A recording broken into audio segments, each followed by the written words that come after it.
ఒక పూజారిని తెలుగుదేశం పార్టీ వాళ్ళు వేధిస్తున్నారు కాబట్టి సాక్షి వార్త రాసింది. కనీసం ఒకళ్ళ మీద ఒకళ్ళు కడుపు మంటతోనన్న ఎదురోళ్ళ వార్తలు రాస్తున్నారు. నంద్యాల పట్టణానికి చెందిన కొందరు టీడీపీ నాయకులు పూజారిని వేధింపులకు గురి చేస్తున్నారు. పూజారికి చెందిన 40 సెంట్ల విలువైన భూమికి అడ్వాన్స్గా 12.5 లక్షలు ఇచ్చి 2 ఏళ్లైనా రిజిస్టర్ చేసుకోకుండా ఇబ్బందులు పెడుతున్నారు. తాను ఇతరులకు ఆ స్థలాన్ని విక్రయిస్తానని బతిమాలన వినకుండా మొత్తం స్థలాన్ని కాజేసేందుకు ప్రయత్నించారు.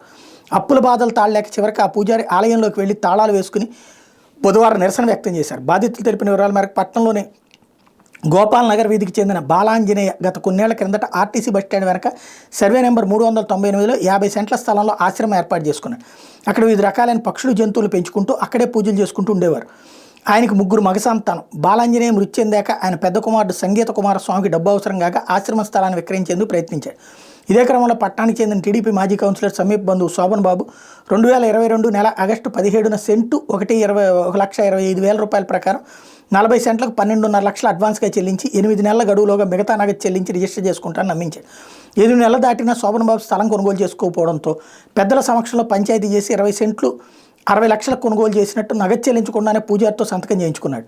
ఇదేంటని ప్రశ్నించిన పూజారిని టీడీపీ మాజీ కౌన్సిలర్ బుకాయించి పత్రాలు తీసుకుని వెళ్ళిపోయారు.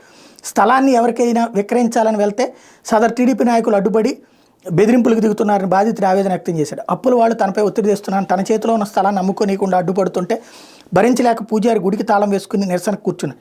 ఆలయం పెద్దలు పోలీసులు అక్కడికి చేరుకుని పూజారికి న్యాయం చేస్తామని హామీ ఇవ్వడంతో ఆందోళన విరమించారు.